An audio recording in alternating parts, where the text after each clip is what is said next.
Everyone. तो आज का जो हमारा टॉपिक है वो है टिश्यू कल्चर।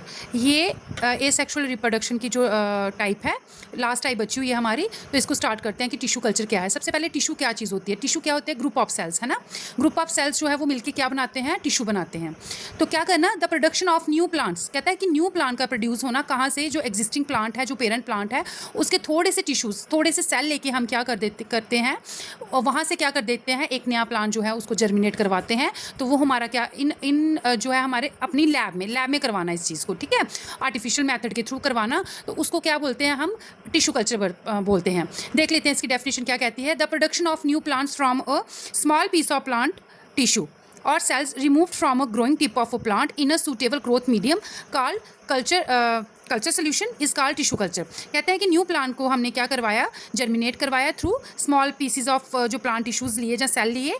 कहाँ से लिए? वो एक जो एग्जिस्टिंग प्लांट है, पेरेंट प्लांट है, उसकी ग्रोइंग टिप से लिए और उसको कहाँ पे रखा? सुटेबल ग्रोथ मीडियम में, ठीक है। मीडियम लिया एक, उसमें रखा, जिसको हम कल्चर सोल्यूशन भी कहते हैं, और इसी प्रोसेस को कहते हैं टिश्यू कल्चर, ठीक है। अब टिश्यू कल्चर जो है हम इसको माइक्रो प्रोपोगेशन भी कहते हैं। माइक्रो प्रोपोगेशन क्यों कहते हैं इसको? क्योंकि इसमें ना बहुत because small amount of plant material is, बहुत कम अमाउंट में जो प्लांट मटेरियल है वो यूज़ होता है, जिससे हम नया प्लांट जो है वो तैयार कर सकते हैं। Tissue culture is a form of artificial asexual reproduction. Tissue culture जो है ये किसकी फॉर्म है? एसेक्सुअल रिप्रोडक्शन की, बट आर्टिफिशियल जिसका जो मैन मेड, मतलब ह्यूमन की इंटरफेरेंस के थ्रू जो ये रिप्रोडक्शन ये होती है, तो इसको आर्टिफिशियल एसेक्सुअल रिप्रोडक्शन भी हम कहते हैं। नेक्स्ट है द ग्रोथ मीडियम। जो हमने ग्रोथ मीडियम लिया ना, या कल्चर सोल्यूशन जिसको हम कहते हैं, जो जिसमें ये नया प्लांट जो ग्रो करेगा, वो सबसे ज़्यादा इंपॉर्टेंट पार्ट है इस टिश्यू कल्चर का, ठीक है। उसमें क्या होता है कि ये जो सेल्स हैं ना, जो हम सेल्स वगैरह लेते हैं, सेल्स इज़ वेरी इंपॉर्टेंट, मतलब ग्रोइंग प्लांट टिश्यू, और जो सेल्स जो होते हैं जो हमने लेने हैं, सेल्स जो प्लांट से लिए सेल्स हैं, ये दोनों ही बड़ा इंपॉर्टेंट रोल जो है इस प्रोसेस में जो है प्ले करते हैं। और जो ये न्यूट्रिएंट मटेरियल होता है ना हमारा ग्रोथ मटेरियल, इसमें न्यूट्रिएंट्स प्रेजेंट होते हैं, प्लांट न्यूट्रिएंट्स जो प्लांट के लिए ज़रूरी है, और ग्रोथ हार्मोन्स प्रेजेंट होते हैं, ठीक है। और इस सोल्यूशन को हम अगार भी कहते हैं, ठीक है। एक जेली लाइक मटीरियल होता है, सोल्यूशन होता है, ठीक है। और ये जो क्या करता है आगे फर्दर जो है प्लांट की ग्रोथ में क्या करता है?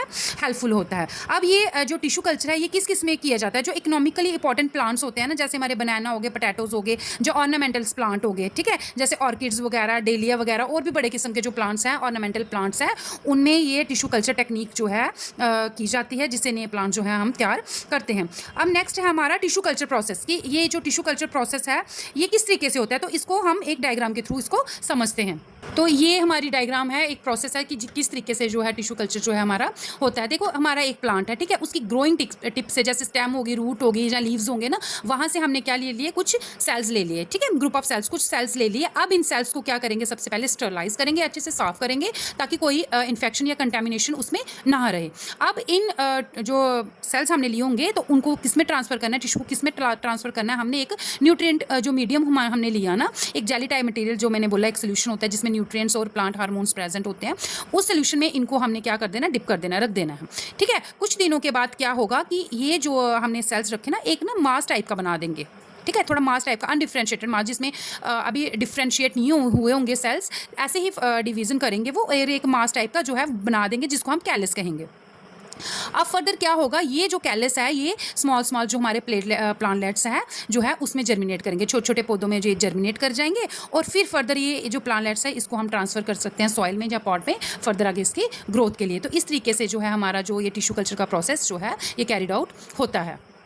अब नेक्स्ट है कि इसकी एडवांटेजेस क्या है, क्या है, क्यों टिश्यू कल्चर की, मतलब क्यों ज़रूरी है टिश्यू कल्चर, ठीक है, क्या एडवांटेजेस है, क्या बेनिफिट टिश्यू कल्चर से हमें हो सकते हैं, ठीक है। क्योंकि ये क्या है कि it is very fast technique, ये बहुत फास्ट टेक्निक है, जिससे हम 1000 ऑफ प्लेटलेट्स जो हैं विद इन अ वीक या फ्यू वीक्स में हम इनको तैयार कर सकते हैं। पहली इंपॉर्टेंस इसकी। सेकंड है production of disease free plant. अब देखो ये जो सारा प्रोसेस है ना बेटा, ये सारा कैरिड आउट होगा एक लैब के अंदर, एक पर्टिकुलर जो एक इन्वायरमेंट होगा, कंटेमिनेशन फ्री इन्वायरमेंट होगा, वहाँ पे जो है ये प्लांट जो है तैयार होंगे। तो ऑब्वियस है कि ये डिजीज़ फ्री प्लांट ही जो है हमारे तैयार होंगे। नेक्स्ट है इट कैन ग्रो, और ये हम पूरा ईयर जो है इन प्लांट्स को हम ग्रो कर सकते हैं without irrespective of their weather और सीज़न या वेदर की, हाँ अब ऐसा इन्वायरमेंट है या ऐसा वेदर, ऐसा सीज़न चल रहा है तो हम नहीं कर पाएंगे, ऐसा नेचुरली तो नहीं हो पाता, लेकिन आर्टिफिशियली हम इनको किसी भी वेदर या सीजन में हम प्लांट को ग्रो करवा सकते हैं। It can help to preserve rare and endangered species क्या करने के लिए, रेयर और इंडेंजर्ड स्पीसीज़ हैं जो है ना, बहुत कम बची हैं, जो आप जो ख़त्म होने वाली स्पीसीज़ हैं उनको हम प्रिजर्व करके